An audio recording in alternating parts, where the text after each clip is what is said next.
Hey, welcome back to Well, That's Interesting. The hot damn, look at that, edition. Today is episode 200. We need to talk about Clam-Gate, and we need to talk about the deepest blue hole in the world so far. My friends, my exquisite business goose, it's finally happening. It's actually happening. We have reached a peak on Podcast Mountain that is statistically as rare as the topics we're going to talk about later in the show. Turns out, 90% of podcasts don't get past episode 3. Of the remaining 10%, 90% of those don't make it to episode 20. So, I want to take a goddamn moment to celebrate and plop you on my shoulders and parade you around because it's thanks to you. Thanks to every member of the flock, WTI has not only reached its 4th anniversary last month, but now its 200th episode. I've said it before and I'll say it again. Those small things that you do really add up. Tuning in every week, slapping that subscribe button, checking out all the stuff on our social media stuffs, telling your friends about how so many parasites can accidentally end up in eyeballs, and then they look at you with their eyeballs like, what are you talking about? That especially has grown the flock. But for real, thank you. Thank you, thank you, thank you, thank you. To come this far feels like a dream. So, here's to the next 200, and God only knows what we'll be covering in that time. In the first half of the show, how an animal barely 3 inches in length is causing a stir to this very day. My friends, way the fuck back in 2006, a team of researchers went on what they thought would be a standard expedition to Iceland, and they went with the best of intentions. The team was interested in studying creatures called ocean quahogs, which are actually a species of clam. So, why were they after clams? You may be asking. Well, one, these particular clams are known for their longevity, which at the time was believed to be around a century. It was thought they could provide clues about the science of aging. Also, two, and we'll get into more about this, their shells are much like woolly mammoth tusks and tree trunks. When analyzed, they can reveal an enormous amount of information about their environment. And if you have a creature that's living up to 100 years, that's a lot of data. So, the team gave a section of the seafloor around Iceland a zhuzh and captured a booty of clams. You heard me. They got more than they bargained for. My friends, we will meet the mollusk that currently holds the record for oldest individual animal ever discovered. We will go through the decades-long journey it took to figure that out, and we will get into the absolute wild, bloodthirsty internet response to what happened to the clam in question. Thank you, Rebecca Morell of the BBC, for coining the phrase Clam-Gate. We will get to it. Then after the break, holes. So many holes. If you're a long-time listener, then you know holes are a staple of this show. From black holes to body holes to exploding holes in the Siberian permafrost, there is just no shortage of holes. And today, we are adding a brand new hole category to the already substantially long list of holes in our catalog. Sea holes. Or as they're called by professionals and researchers, blue holes. They're exactly what they sound like. Massive holes in the ocean's sea floor that are not only impressive in diameter, but are terrifyingly deep as well. There are so many that there could be an entire podcast series dedicated to exploring each hole, and that series would make well beyond 20 podcasts. Oh my God. I think I'd call the show Sea Holes, but that's just me. Okay, anyway, I am going to introduce you to some of these blue holes. But none of them, I should say, can hold a candle to the new record holder for deepest blue hole so far. My friends, we will be diving into that hole, learning how it formed. We will find out how in the holy hell researchers were able to measure its depths. And guess what? Surprise, they haven't hit bottom yet. I mean, who has? Not me. Not this country. There's so much to get to, so hi, I'm Jill Chacha, and if this is your first time listening, what a day. Welcome to the flock, my brand spanking new business goose.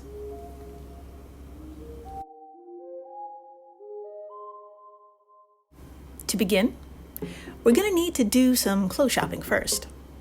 Where we're heading is going to be a little chilly, with temperatures ranging from 0 to 5 degrees Celsius or 32 to 41 degrees Fahrenheit, joined by a polar front that's sliding in from the north.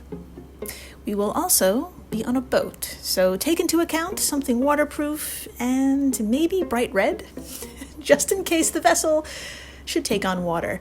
But don't worry, we are in experienced hands. My seafaring business goose, please join me just off Iceland's northern coast within sight of a small island named Grimsey. Now, for my fellow geographically challenged Americans who may be wondering where in the holy hell this is and why we are here, don't worry, I've got you. Everyone, please imagine Canada. Thank you. Now point to the east coast. Okay, wonderful. And move that finger up and to the right diagonally. Okay, keep going. Keep going. We are traveling over what's called Labrador Sea, which is adorable, and making our way past Greenland. Hello. Keep going. A little more. And stop. Right there. That is Iceland. It's something of a circle, and in the lower left-hand corner there is Reykjavik and Björk, both of whom run on geothermal power. Now, if you look towards the middle of the northern coastline and move your finger 25 miles offshore, lo and behold, there is Grimsey Island. It is the idyllic image of an Arctic fishing town. According to the Icelandic website, which I cannot pronounce, akuryri.is, you know the one, Grimsey is home to, quote, 100 people and 1 million seabirds. The fishermen of Grimsey harvest the rich fishing banks all around the island, but often venture in their small motorboats much farther north in the Arctic Ocean. It's an endless ocean, which often turns wild with storms and frost, with waves 15 meters high. Oh shit, sorry, I forgot to mention that part. The chorus of seabirds never stops during the 24-hour-long day. There is no night in Grimsey during the summer. Not until late July, when twilight begins to descend around midnight. The birds nest in high cliffs that surround the whole island, except by the harbor. Puffins come to nest in Grimsey around mid-April and leave at the beginning of August. End quote. Wow, that sounds adorable. But I'm sad to say, we just missed them. We are several nautical miles west of Grimsey, and it is autumn 2006. We are bobbing on a boat belonging to an excited crew, including ocean scientist Paul Butler and Professor James Scorse, both of whom know that if 1 million hungry seabirds and a few dozen fishermen flock to these waters every year, then it has to be filled with what they're looking for. Clams. Yes, my friends. Two researchers for... Sorry, I can't even say it. Two researchers from Bangor University in Wales are looking for clams, and you can't make this up. Specifically, they are looking for the coveted ocean quahog clam, or Arctica islandica. And if you're curious as to what they look like, well, imagine a clam. Yeah, they look like your average clam, but as I mentioned in the intro, it was thought these clams live to 100. And thanks to the way their shells grow, this provides a bonanza of information. For you see, just like a tree, a clam's shell also bears trademark rings. The width of a ring, or the lack thereof, provides details of when its environment was bountiful or scarce. And if a researcher busts out fancy tools, these shells reveal even more on a molecular level.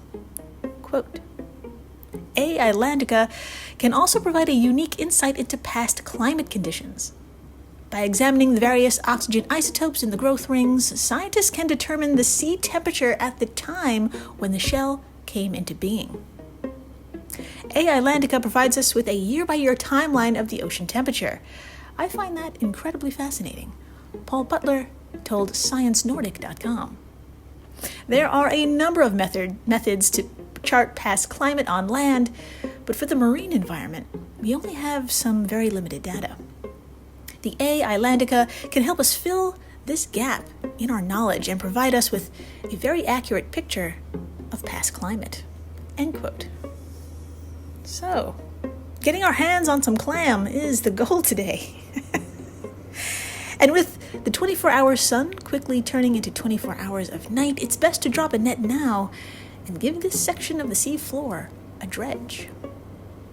After all was said and done, the successful catch was put on ice and found its way back to glorious Bangor.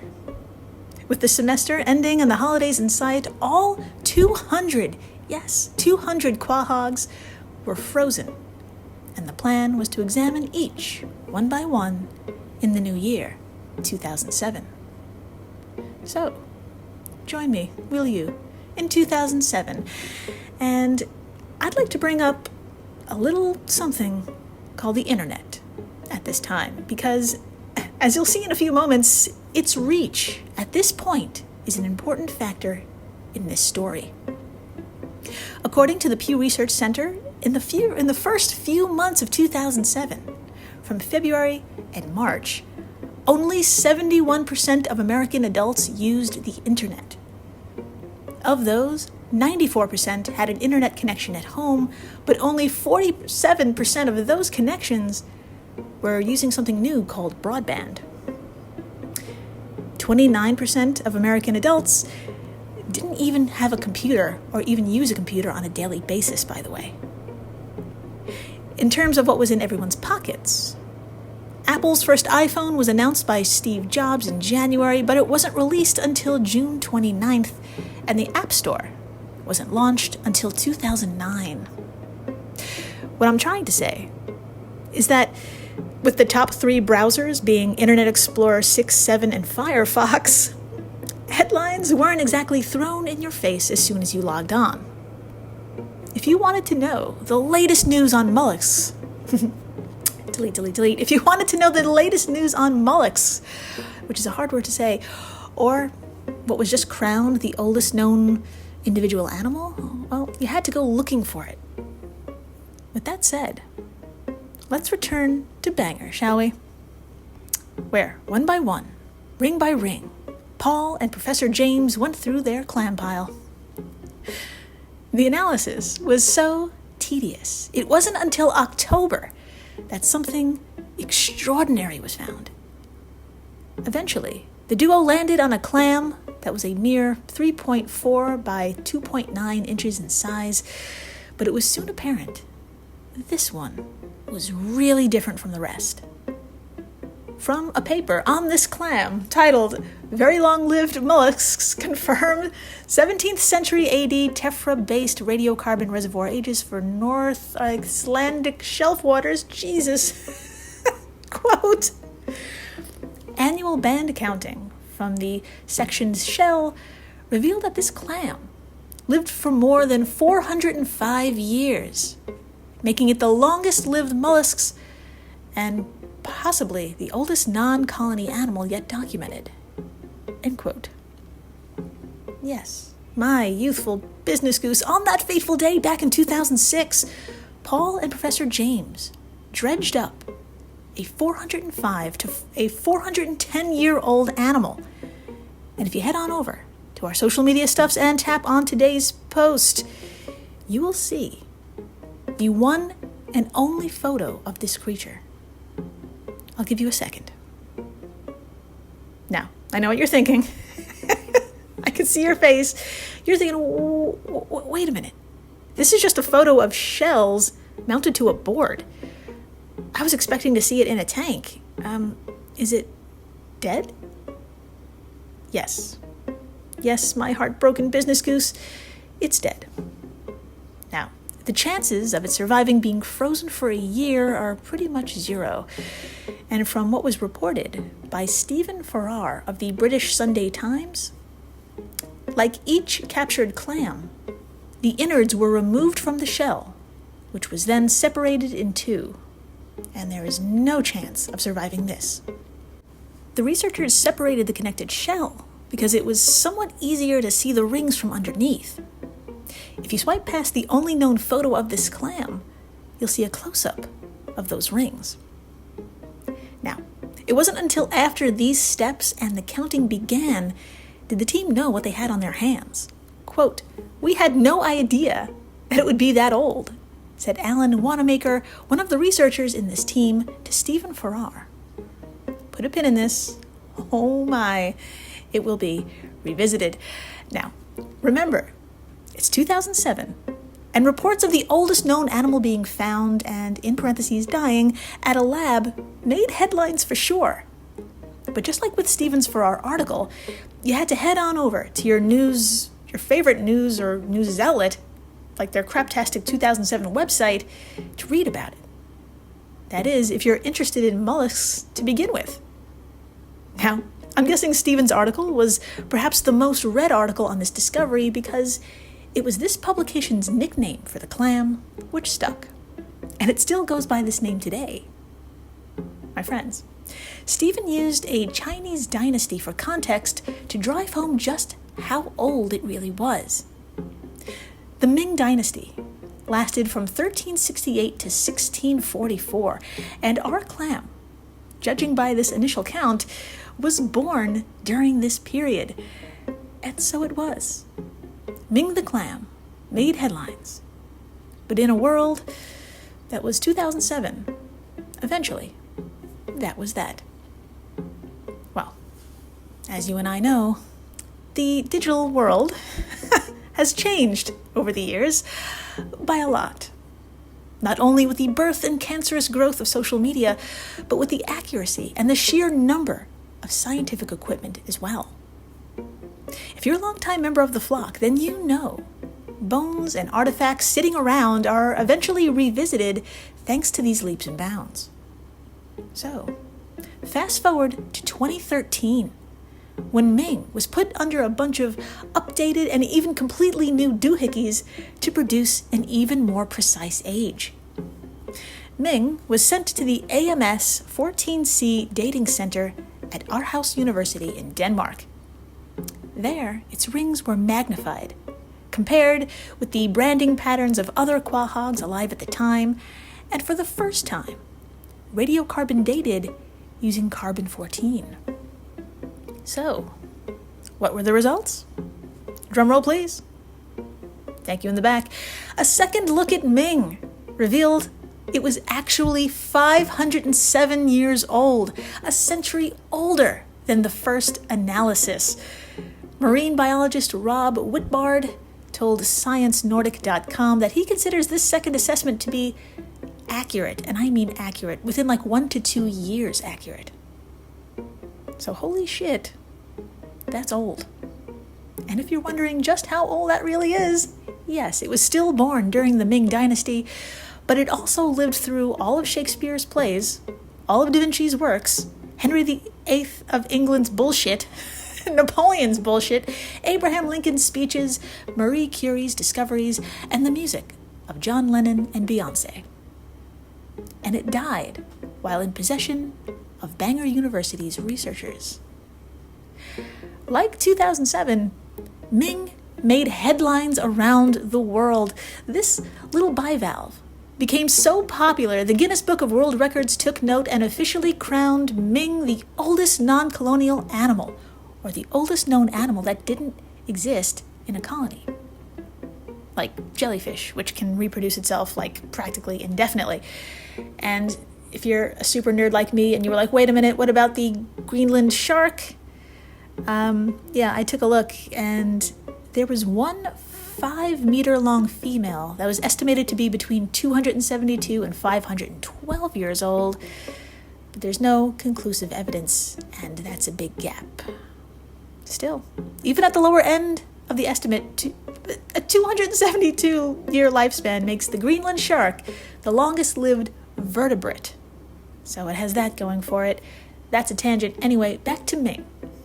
In 2013, which again was not 2007, in 2013, like today, your post, your article, your video, your 2 cents will barely be noticed unless they're designed to have a literal shitstorm in the comment section. Let's just say this time around, when the world found out Ming died in a lab, all hell broke loose. Quote, "We've had emails accusing us of being clam murderers," Professor James told the BBC. "The notion that we knew in advance that it was the longest-lived species and then deliberately destroyed it is incorrect." Paul confirmed, quote, "After the story hit the media, we were contacted by people who were upset that the ocean quahog had been killed, but we had no idea that it was that old before it was too late." End quote. Now, I'm not sure if ignorance is the best defense, but it was the one the team went with. Paul, however, didn't stop there. He then went on to defend the team's ignorance and processes by shitting on everyone else. He told Science Nordic, quote, "I also think it's worth keeping in mind that we caught a total of 200 ocean quahogs on our Icelandic expedition.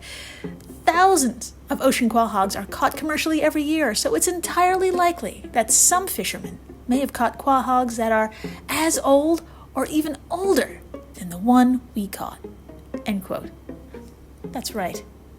That's right. Look inside yourself. Like literally, you just might find a mollusk that you ate, and it could be as old or if not older than Ming, you fucking monster. You're the monster.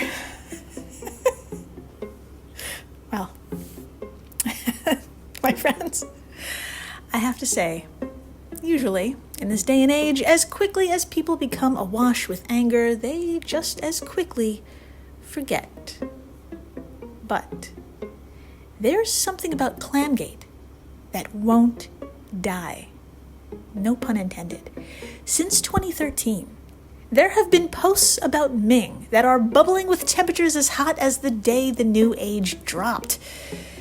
Quote, TIL, that Ming the clam, the world's oldest animal at 507, was killed by researchers trying to tell how old it was.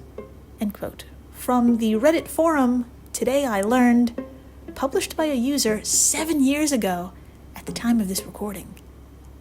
Quote, TIL, the world's oldest living clam, Ming the clam, was accidentally killed when scientists tried to figure out how old it was. End quote. Comments under this post include, quote, rest in peace, Clammy. May you serve as a reminder, demonstrating how close yet subsequently the far. I'm going to read that again. Comments under this post include, quote, rest in peace, Clammy. May you serve as a reminder, demonstrating how close yet subsequently far humanity is in understanding itself. Quote, this is so sad. And, quote, the article doesn't say anything about killing the clam being an accident. When you force open the shell of a clam, you kill it. End quote. It goes on, and this was 6 years ago. Just 10 months ago, in the same forum, Ming was brought up again. And the comments? You guessed it. Quote, Ming, period. Oldest living animal ever found. Oh, sorry, this is just too funny. Ming, oldest living animal ever found, right up until the university students killed it to find how old it was. End quote. My favorite one is this, quote, my housemate's supervisor at Bangor Uni was the one that did it. Only way to age it, they said. My housemate spent his entire master's project coming up with a way to age a clam without harming it, and succeeded, end quote. No follow-up. Thank you. Infamous -drink 7404. That was a great comment. Now, the most recent post about Ming appeared just 3 months ago, but in a different Reddit forum. One called Made Me Cry. Quote, Ming the clam, the oldest animal in the world until they were killed by researchers during the attempt to work out their age.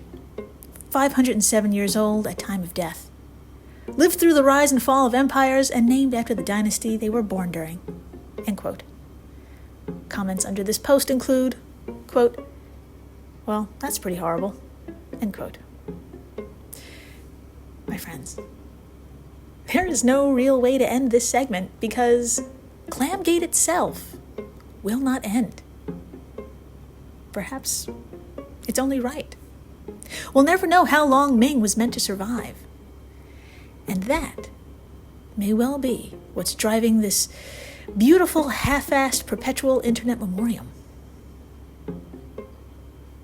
After the break, we are sticking with the sea and record breakers, but feel free to burn that puffy winterized jacket because we are heading south to the waters off the Yucatan and Belize. We're going for a swim, and we can't see the bottom. Fun times ahead. Stay tuned. The following is a high-five moment from highfivecasino.com. I won! Yahoo! Private, put down your phone. This is the Army. Sarge, High Five Casino is a social casino. It's on your phone. Goes wherever you go. I win free spins, cash, prizes, free daily rewards, over 1,200 games. I won again. Platoon, present cell phone. High Five. High Five. Casino. Casino. Win at highfivecasino.com. High Five Casino is a social casino. No purchase necessary. Void where prohibited. Play responsibly. Conditions apply. See website for details. High Five Casino. So this is History Uncovered, and I'm Kalina. And I'm Austin. We are the co-hosts of the show. History Uncovered is a podcast presented by All That's Interesting, where we both are writers. We cover all sorts of topics: true crime, unsolved mysteries, history, folklore, the paranormal, you name it. We've been doing this now for more than 100 episodes, covering a wide range of topics, and probably something that's bound to be interesting for everyone out there. Absolutely. And in addition to our normal episodes, we also do a history happy hour about the recent news in the world of history and archaeology, which we cover daily on the site, as well as important historical anniversaries. We also have done some special series. We've done one on the Titanic, doing one on Jack the Ripper, done one about some famous UFO sightings. So if all of that sounds like something that might be interesting to you, and you like having a good time, learning new things, and maybe laughing or just groaning at some bad puns, check out History Uncovered everywhere you get your podcasts. And we're back. We are so back. And my friends, I'm going to need you to pack your finest thong and some coral-safe zinc oxide-based sunscreen because we're heading on over to a part of the world unlike any other. Chetumal Bay, located snugly between the southeast coast of the Yucatan and the northeast coast of Belize. Now, if you're a longtime member of the flock, these locations may sound familiar to you.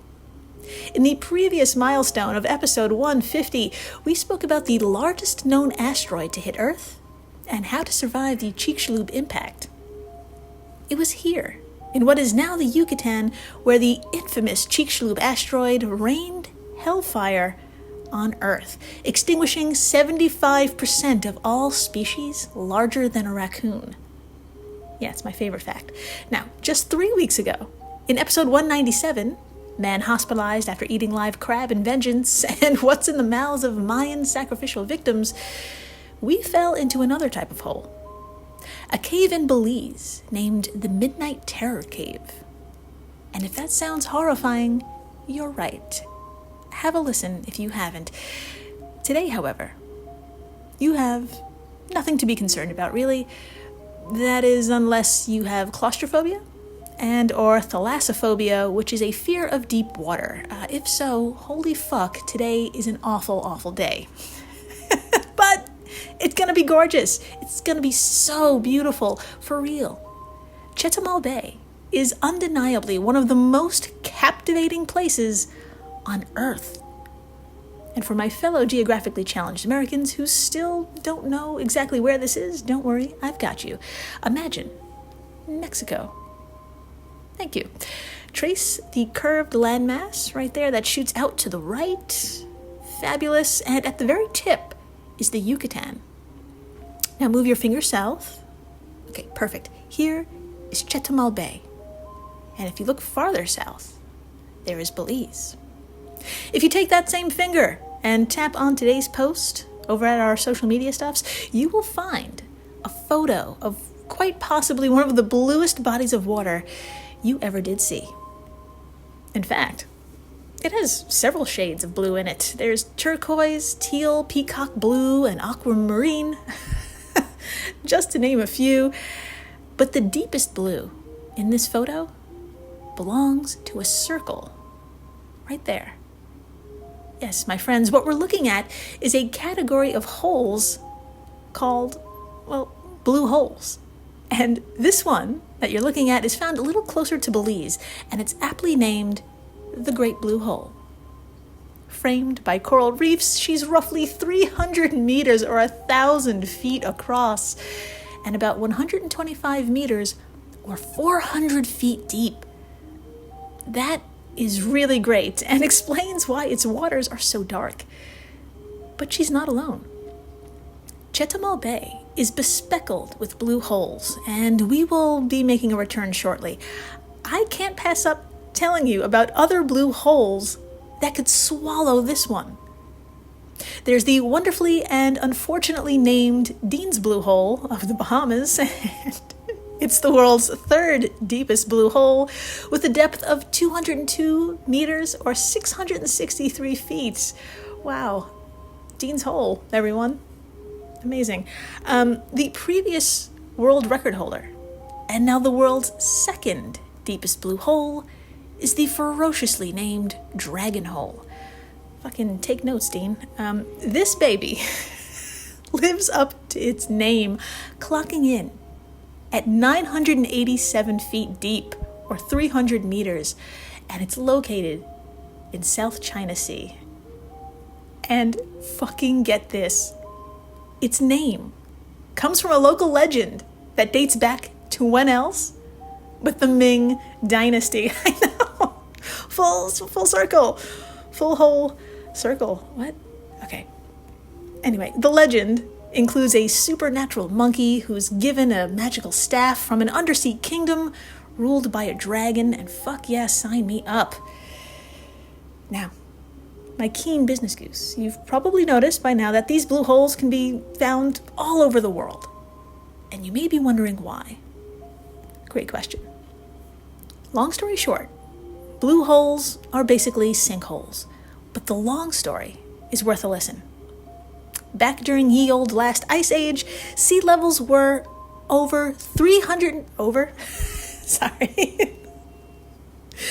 Back during ye olde last ice age, sea levels were 330 feet lower than the present day. This means caves and much more land was exposed. But as glaciers began to melt, sea levels rose, and this land, made of soluble material like limestone, marble, and gypsum, became flooded. Ever so fucking slowly, over thousands of years, this water, quote, percolated through the rock, dissolving minerals and widening cracks, which eventually caused the rock to collapse, end quote, from Sasha Parr of LiveScience.com. So, there you have it, and now that we know too much about blue holes, let's head on back to Chetumal Bay and the year 2021.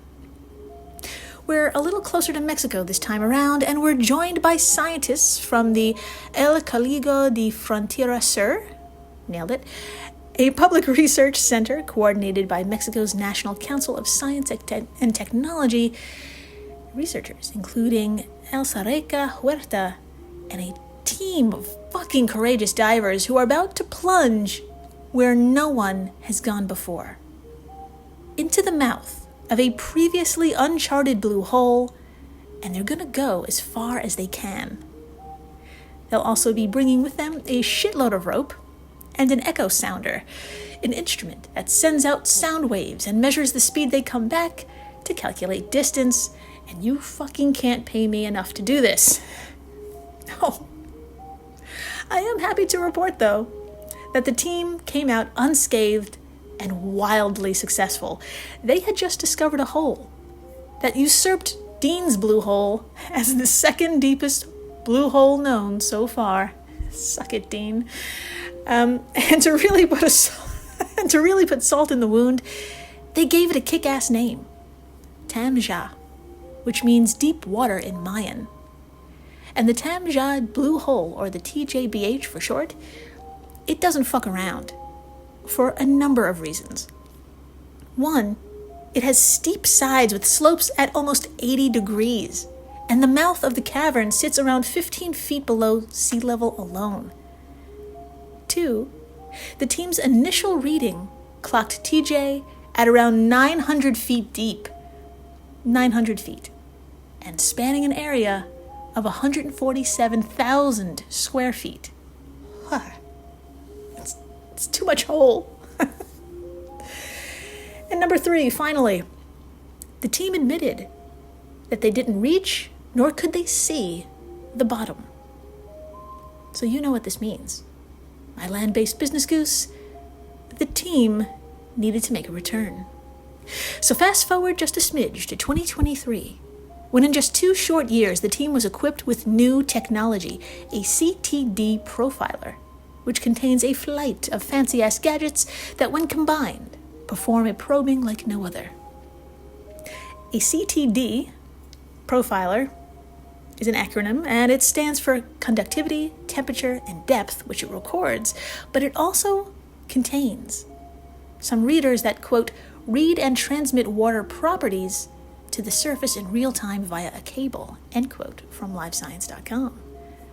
So, my friends, not only was this expedition to resize TJBH, but to analyze its environmental conditions. So it's kind of like a twofer.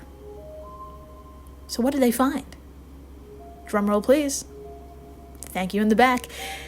They found a lot.